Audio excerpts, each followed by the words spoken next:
It was a stormy evening in New York City. The skies were painted with dark, heavy clouds, and the rain poured down in endless streams, flooding the sidewalks and drenching everything in sight. Amid the chaos of honking cars, splashing puddles, and people rushing with umbrellas, there was an old man, Jack. Jack was in his late 60s, an African-American with wrinkled skin that told the story of hardships he had faced. His clothes were torn, his shoes were worn out, and his hands trembled slightly as he walked with a small plastic bag clutched tightly against his chest. Inside that bag were a few pencils and a piece of bread he had bought for his wife, who was waiting for him in the rain. She was disabled, unable to move on her own, and Jack's only purpose in life now was to protect and care for her. As the storm grew stronger, Jack hurried along the roadside, trying his best to avoid the rushing cars. He whispered to himself, "Please, Lord, let me reach her before she gets too wet. She's already sick. She won't survive this cold rain." But destiny had something else planned for him that night. From the opposite direction, two teenagers appeared, shielded under expensive raincoats and laughing, loudly as if the storm were nothing but entertainment. The girl was Sasha, the spoiled daughter of one of the richest families in the city, and the boy was Jeff, her equally arrogant boyfriend. Their laughter echoed through the wet streets as if they owned the world. When they saw Jack struggling on the side of the road, Sasha smirked and nudged Jeff. "Look at that old man," she said mockingly. "Poor and drenched. Where do you think he's running to?" Jeff chuckled. "Hey, old man," he shouted. "Where are you rushing in this rain? Don't tell me you've got some kind of business deal to attend with those rags you're wearing." Jack slowed down, nervous but polite. His voice was shaky yet humble. "Please, children, don't stop me. I'm in a hurry. My wife, she's waiting for me. She's disabled and she needs me right now." But Sasha and Jeff had no compassion in their eyes. They laughed even harder. "Oh, come on," Sasha said. "You? A poor homeless man with a wife? That's hilarious. Why don't you beg for money instead of pretending you've got responsibilities?" Jack swallowed his pride. His heart ached, but he remained calm. "I'm not here to trouble you. I didn't say anything bad to either of you. Please let me go my way." But Jeff, growing irritated by Jack's calmness, stepped forward. His voice turned harsh. "You dare talk back to us? You should be grateful we're even acknowledging your existence." Before Jack could respond, Jeff shoved him hard. The old man stumbled backward, slipped on the wet pavement, and fell onto the sidewalk with a painful thud. Water splashed all over his face and his bag dropped, the bread falling into the dirty puddle. Jeff smirked with cruel satisfaction. "See, old man, this is what happens when you think you're someone important." Jack groaned in pain but quickly tried to pick himself up. His trembling hands reached for the soaked bread as if it were the most precious thing in the world. His voice cracked. "Please, I didn't mean to upset you. Just let me go. My wife, she's waiting for me." Sasha rolled her eyes and folded her arms. "Then beg. If you want to leave, beg us. Say you're nothing and ask us for mercy." Jack's eyes filled with tears. His pride and dignity burned inside him, but his love for his wife was stronger. He whispered softly, "Please, I'm begging you. Just let me go. My wife is out there in the rain. She cannot walk. She cannot move. She's probably soaked and freezing by now. I need to be with her." For a brief moment, there was silence. Even Jeff hesitated slightly, but Sasha broke the silence with a laugh. "Pathetic. Absolutely pathetic. Fine, go then. But remember this, next time you see us, stay away. Don't even dare cross our path again, you poor old man." Jack nodded weakly. "Yes, as you wish. Just for now, please let me go." As soon as they stepped aside, Jack got up and began to run. His legs were weak, his breath was heavy, but his desperation carried him forward. The rain blinded his vision, but he didn't care. Every step felt like a battle, but he knew his wife needed him. What Jack didn't know was that someone else had been watching everything. Across the street, inside a black luxury car, sat Ocean, one of the city's most powerful and wealthiest businessmen. Unlike Sasha's family, Ocean believed in hard work, respect, and humanity. He had been observing silently as the incident unfolded, his sharp eyes fixed on Jack and the cruel behavior of the teenagers. As Jack disappeared into the rain, Ocean's mind was already made up. He wasn't just going to let this go. Something about that old man touched his heart, and he knew there was more to his story than met the eye. The stormy night was far from over. The rain continued to pour relentlessly over the city, drumming on rooftops, splashing against sidewalks, and echoing through the empty streets. Cars passed by with their headlights glowing like blurred fireflies. But Jack's frail figure was hardly noticeable in the storm. His body bent forward. He clutched the soaked bread tightly against his chest and struggled to move faster. Every step splashed water, every breath was heavy. But his heart screamed louder than the storm itself. She's waiting. She needs me. Please, God, give me strength. Inside the black luxury car, Oshan leaned forward, his eyes narrowing as he watched Jack stumble into the rain. Oshan was no ordinary man. He was one of the wealthiest business magnates in the country, a self-made billionaire who had risen from humble beginnings. He knew the sting of hunger, the cruelty of humiliation, and the value of perseverance. Watching Jack reminded him of his own childhood struggles, days when he had walked barefoot, selling small items on the street just to bring food home. "Follow him," Oshan instructed his driver firmly. The car moved slowly, its headlights slicing through the sheets of rain. As they tracked the old man, Jack had no idea he was being followed. His only focus was to reach the place he called home, a broken corner under a half-destroyed shed on the edge of the street. It wasn't much of a shelter, just a roof made of rusted metal sheets and old cardboard walls. But it was all Jack had left in the world. When he finally reached, Jack dropped to his knees beside a frail figure lying on the damp ground. It was his wife. She was wrapped in a thin blanket, soaked to the skin, shivering uncontrollably. Her face was pale, her lips trembled, and her eyes, though weak, lit up when she saw him. "Jack!" Her voice was faint, like a whisper carried by the wind. Jack's tears mixed with the raindrops on his face as he leaned down and held her close. "I'm here, my love. I brought bread. I'm sorry it's wet, but it's all I could get." He pressed the bread into her weak hands as if it were treasure. Then, with trembling fingers, he tried to cover her better with the thin blanket, shielding her from the cold wind. His lips kissed her forehead again and again, his heart breaking into 1,000 pieces. "I won't let you suffer," Jack whispered. "I'll do anything for you. Just stay with me, please." Oshan, watching from the car parked nearby, felt a lump in his throat. His chest tightened with a pain he hadn't felt in years. This wasn't just pity, it was recognition. He saw in Jack the reflection of his own past, of those sleepless nights when he too had prayed for survival. The rain blurred the car windows, but Oshan refused to look away. He opened the door, stepped out into the storm, and walked closer.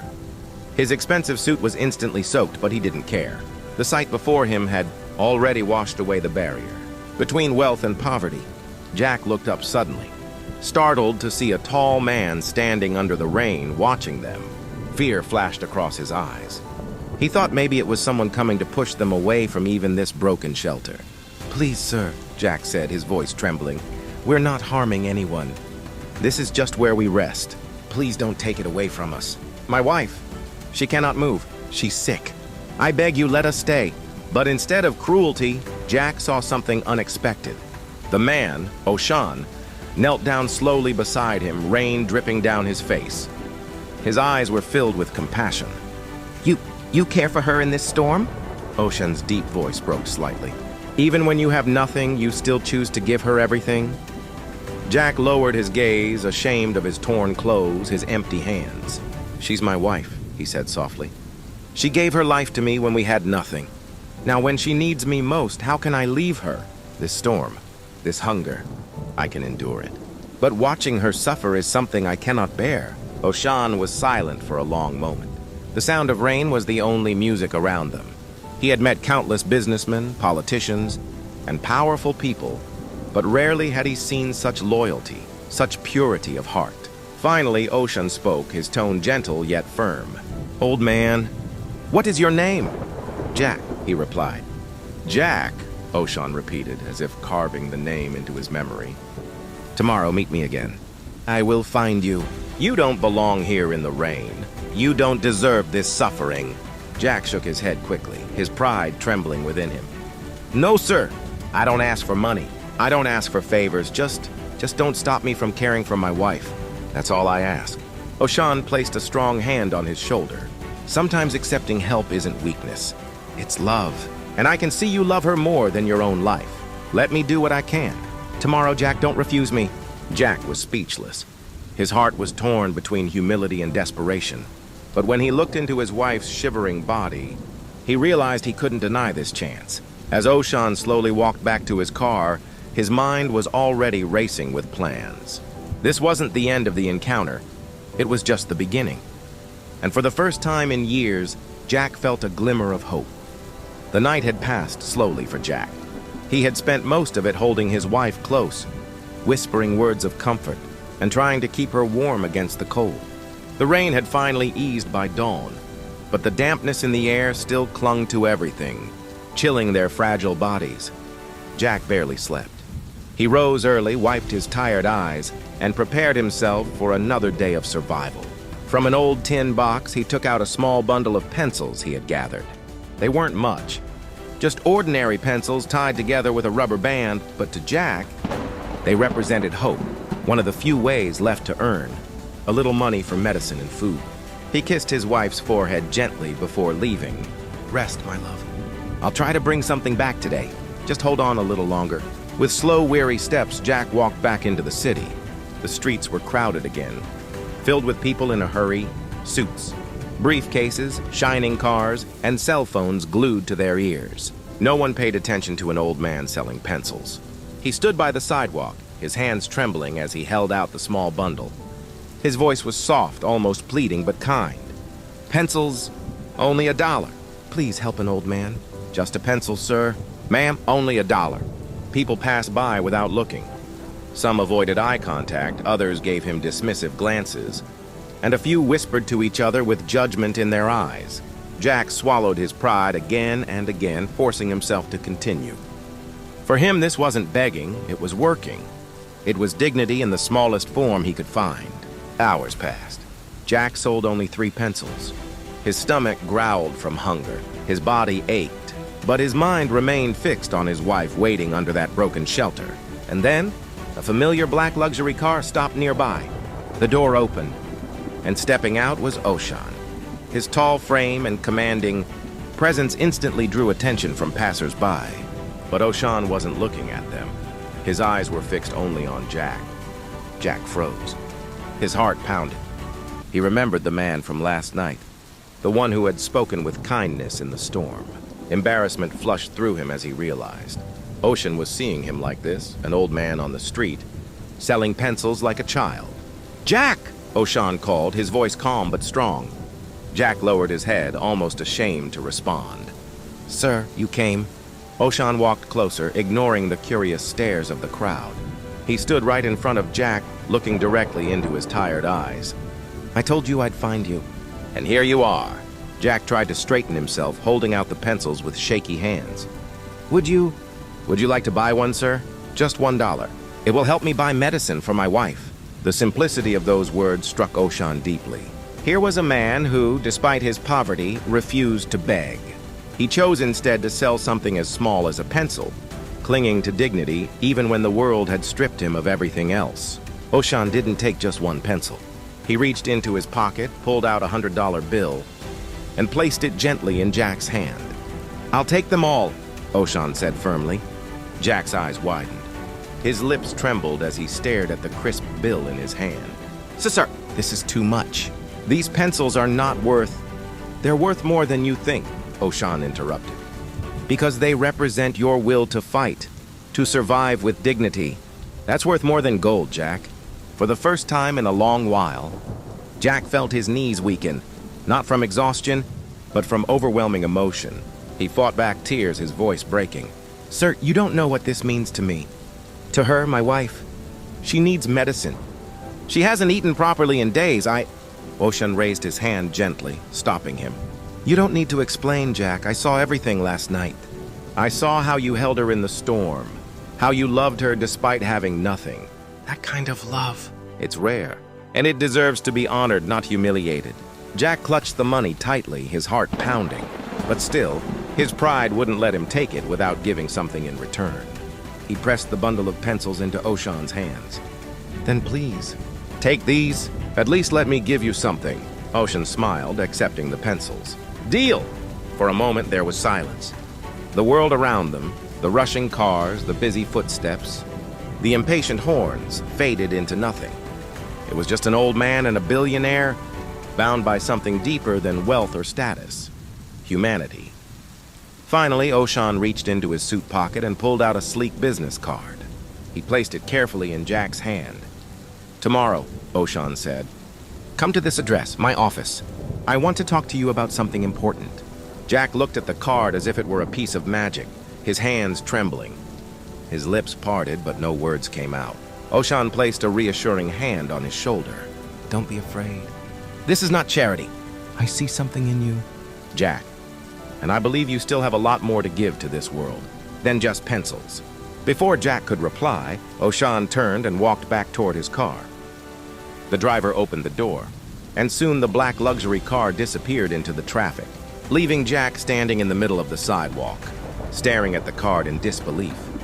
For the first time in years, Jack felt something stronger than pain, stronger than hunger, stronger than despair. He felt hope. Jack walked back slowly to the small broken shelter where his wife lay.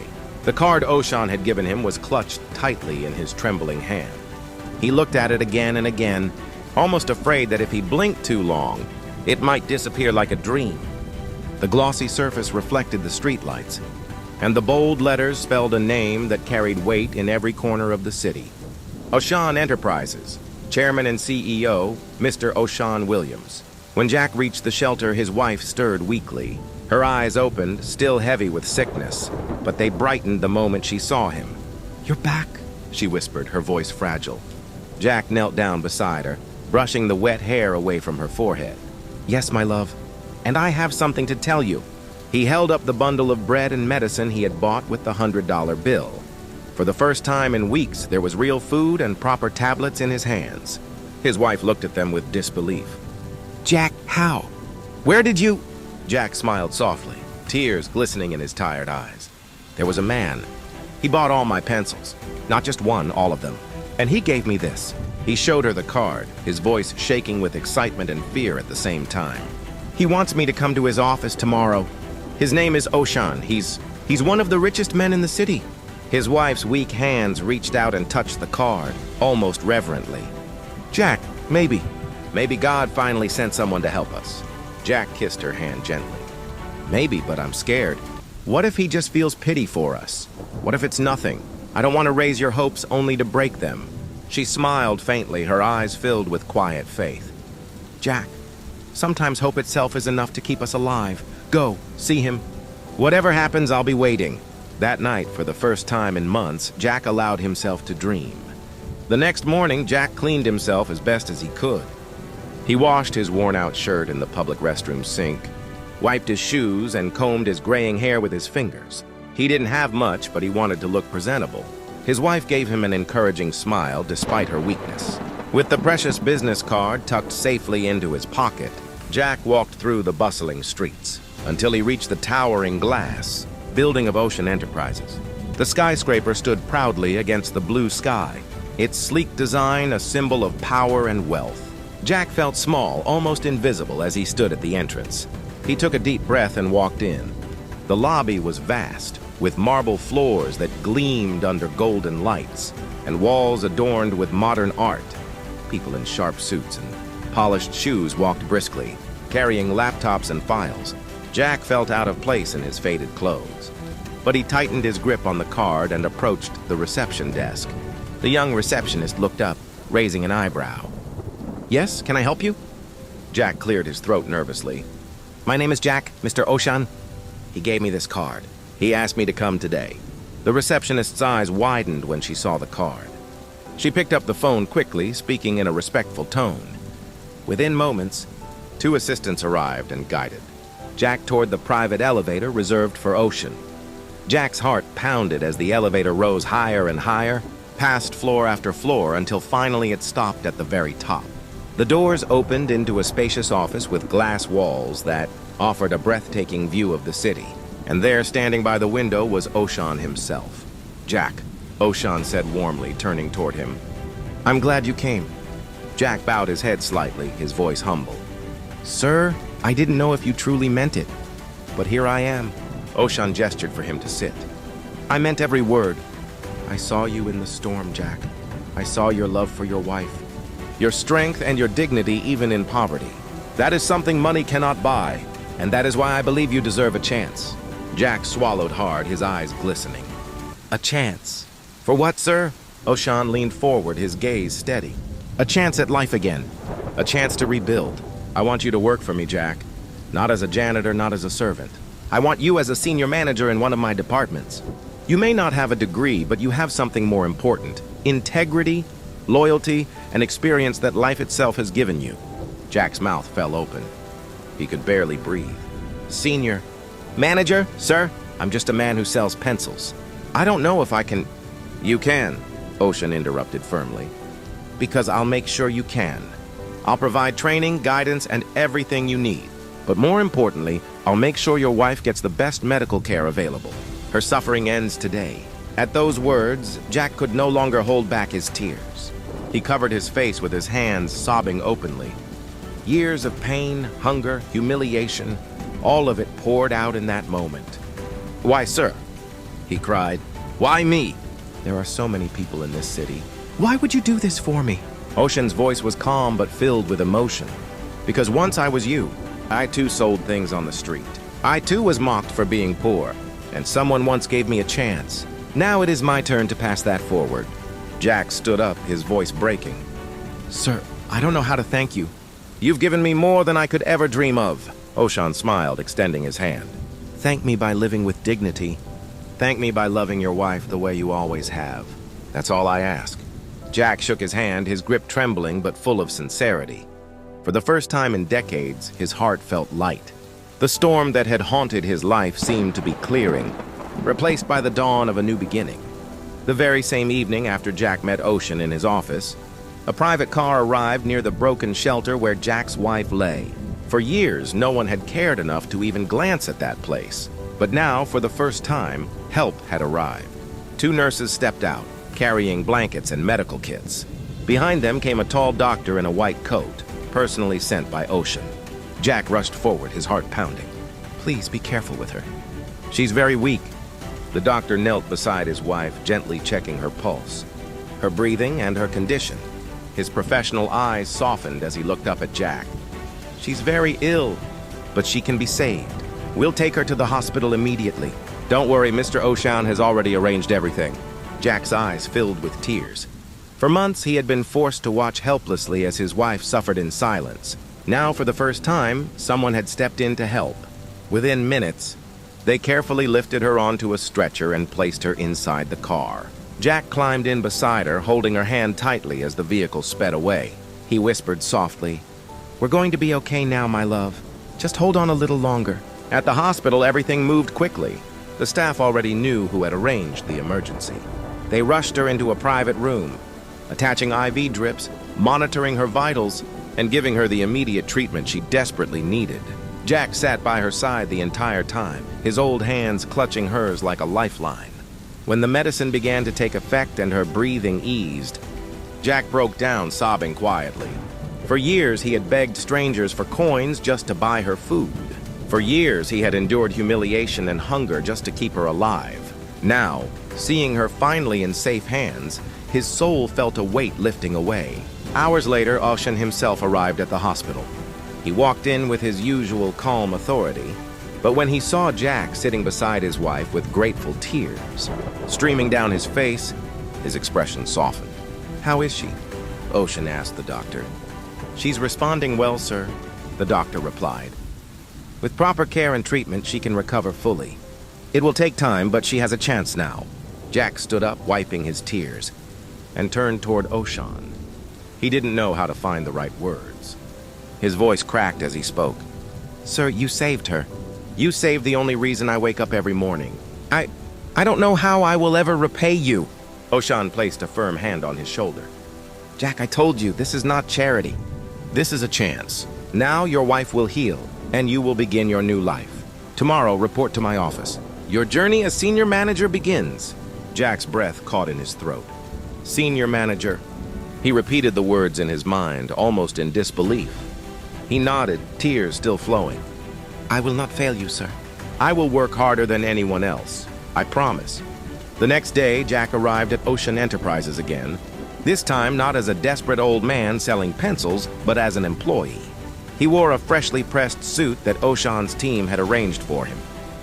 Though he still felt nervous, he stood taller, his shoulders straighter, as he entered the massive glass doors. Employees passing by looked at him curiously. Some whispered among themselves, "Who is this man? Isn't he too old for a corporate job? Why would Mr. Ocean hire him?" But Jack ignored the murmurs. His heart was beating with pride. When he stepped into his new office, he was stunned. It wasn't a small cubicle, but a spacious room with a desk, a computer, and even a window overlooking the city. He touched the desk gently, almost afraid it might vanish if he blinked. An assistant entered carrying files. "Good morning, sir. These are the reports Mr. Ocean asked you to review." Jack nodded nervously, then smiled. "Thank you. I'll get to them right away." For the next few hours, Jack worked diligently. Though he was unfamiliar with the systems and reports, he listened carefully to every instruction, asked questions politely, and took notes like a student eager to learn. The younger employees who had doubted him at first began to notice his determination, his patience, and the wisdom in his decisions. By afternoon, Ocean visited his office. He found Jack buried in papers, his glasses perched on his nose, carefully reading every detail. "How are you settling in?" Ocean asked. Jack looked up with a humble smile. "It's a lot to take in, sir, but I will learn. I may not have a degree, but life has taught me discipline, patience, and honesty. And I believe those things matter here, too." Ocean nodded with approval. "More than you know, Jack. More than you know." That evening, when Jack returned to the hospital, his wife was already showing signs of improvement. Her cheeks had color again, and her voice was stronger. When she saw him walk in wearing a suit, her eyes widened with joy. "Jack, you look like the man I married all over again," she whispered with a smile. Jack laughed softly, tears threatening to fall again. He took her hand and kissed it. "No, my love. I'm better now because of you. Because I never gave up on you. And now we finally have a future." For the first time in decades, Jack's heart carried not despair, but hope. He had a job, his wife was healing, and the world that had once mocked him was finally starting to see his worth. But destiny was not done with him yet. Bigger tests still lay ahead. Weeks passed, and Jack's life began to change in ways he had never imagined. His wife was recovering well in the hospital, her smile returning with every passing day. Jack, on the other hand, had already proven himself at Ocean Enterprises. His dedication, honesty, and unique perspective made him stand out. Younger employees respected him, while senior staff admired the calm wisdom he brought into every decision. Ocean often observed him quietly. Each time, he felt more certain that he had chosen the right man. One bright morning, Ocean was preparing for a crucial business meeting. The deal on the table was one of the largest in recent years, worth millions. If signed, it would expand Ocean's empire into new territories.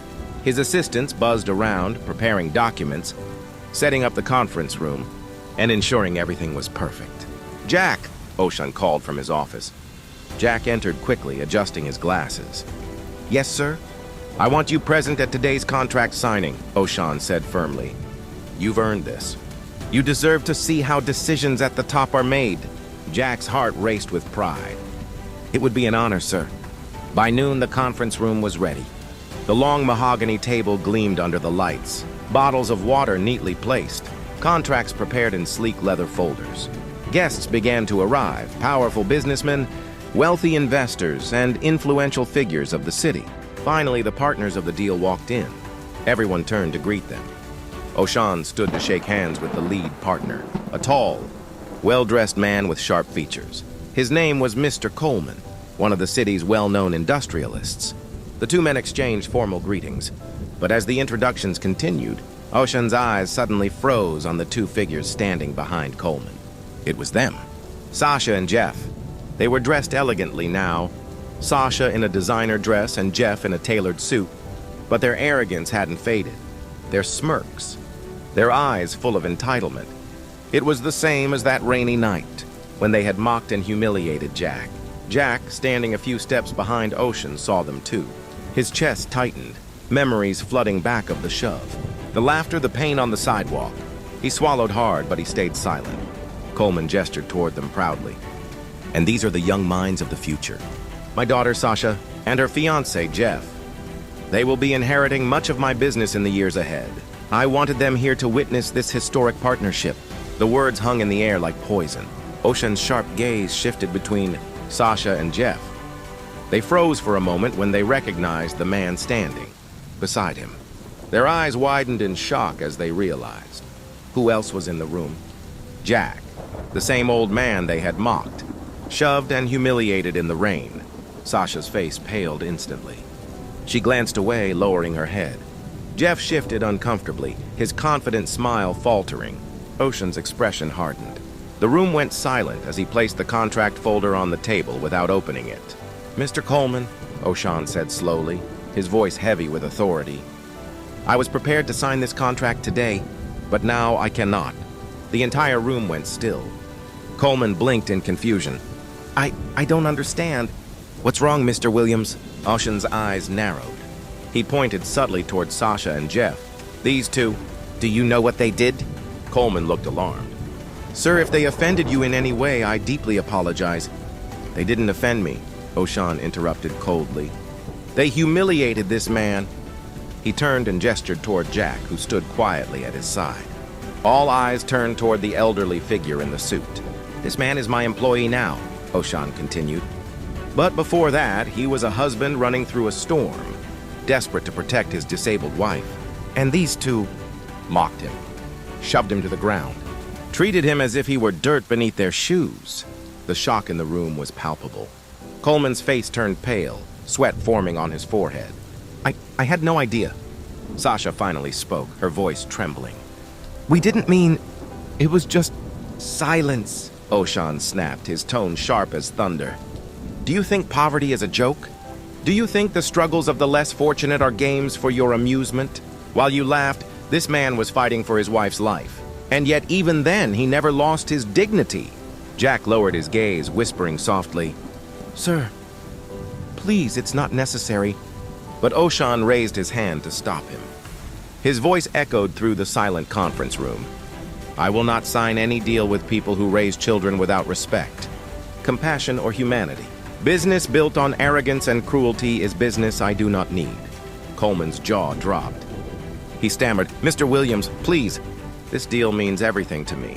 Without it, my company could collapse. I beg you. But Ocean's decision was firm. Then teach your children better. Until then, I cannot work with you. The conference room buzzed with whispers. Some were stunned by Ocean's boldness. Others secretly admired his courage. Sasha covered her face in shame. While Jeff stared at the floor, his arrogance completely shattered. Jack stood silently, overwhelmed by the turn of events. Never in his life had someone stood up for him like this. Never had someone of such power defended his dignity so fiercely. For the first time, the balance of power had shifted. And the ones who once mocked him now stood in humiliation. The conference room remained frozen in silence. Sasha stared at the ground, her cheeks flushed with shame, while Jeff's arrogance had melted into nervous fear. Mr. Coleman, once full of pride and confidence, now stood like a man about to lose everything. He looked at Ocean with desperation in his eyes.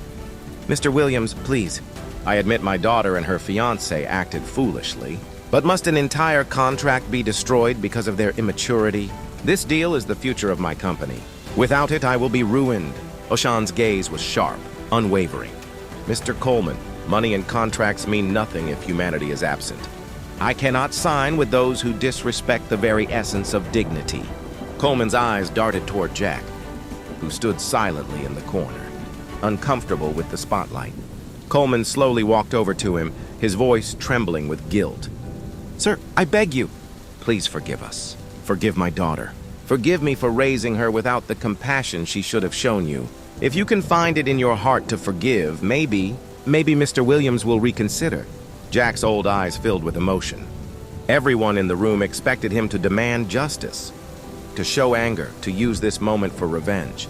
But instead, Jack shook his head softly. No, "There is no need," he said gently.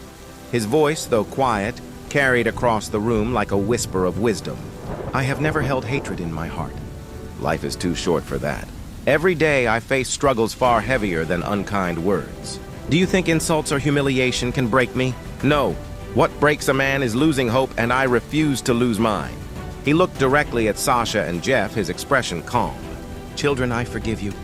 Not because you deserve it, but because holding anger inside me would only hurt my soul. I pray that one day you will understand the weight of your actions and treat others with the respect every human being deserves." Sasha's eyes filled with tears. She covered her face, ashamed, unable to meet his gaze. Jeff swallowed hard, his voice failing him. For the first time, the two spoiled teenagers felt the sting of guilt in their hearts. Oshan's expression softened as he turned back to the table. "You see, Coleman, this man whom you look down upon shows greater strength than wealth could ever buy. He chooses forgiveness when revenge would be easier. That is true greatness." Coleman lowered his head. Yes, you are right." Jack then turned to Oshan, his voice steady. "Boss, if you are rejecting this contract because of me, I must ask you, please reconsider. Business is business. Do not let my story destroy something that could help others. My humble request is, sign the contract. Do it for the jobs it will create, for the lives it may improve." The entire room went silent. Everyone stared at Jack, astonished by his humility. He had every right to let his pain cancel the deal. Yet here he was, asking for the opposite. Oshan studied him for a long moment, then slowly nodded. "Very well, Jack. Not for them, but for you. Because you asked it of me." He picked up the pen and signed the contract. Coleman exhaled with relief, tears welling in his eyes. He clasped Jack's hands tightly. "Thank you. Thank you for your kindness. I promise from this day forward my daughter will learn from this. I will make sure she understands what real respect means." Jack smiled faintly. "I hope so. Because no wealth, no business, and no power is greater than kindness." The meeting ended, but its impact lingered. Everyone in that room left with a lesson engraved in their hearts. True dignity lies not in riches, but in compassion. Later that evening, Jack returned to the hospital to see his wife. She was stronger now, sitting up on her bed, her smile brighter than it had been in years. Jack held her hand and told her everything that had happened. "They humiliated you once, Jack," she whispered softly. "But today, you walked out with more respect than they could ever dream of. That's your victory." Jack smiled, his eyes glistening. "No, my love, our victory. Because through all the storms, we never gave up." Jack's story was not just about poverty or wealth. It was about resilience, love, and the unbreakable spirit of a man who refused to surrender his dignity. In a world where people chase money and power, Jack proved that the greatest strength lies in humility and forgiveness. And as Oshan said that day, true greatness is not measured by what you own, but by what you give. If this story touched your heart, don't forget to like, subscribe, and comment below. Share it with someone who needs hope today, because you never know. Your act of kindness might change someone's life, just like Oshan changed Jack's.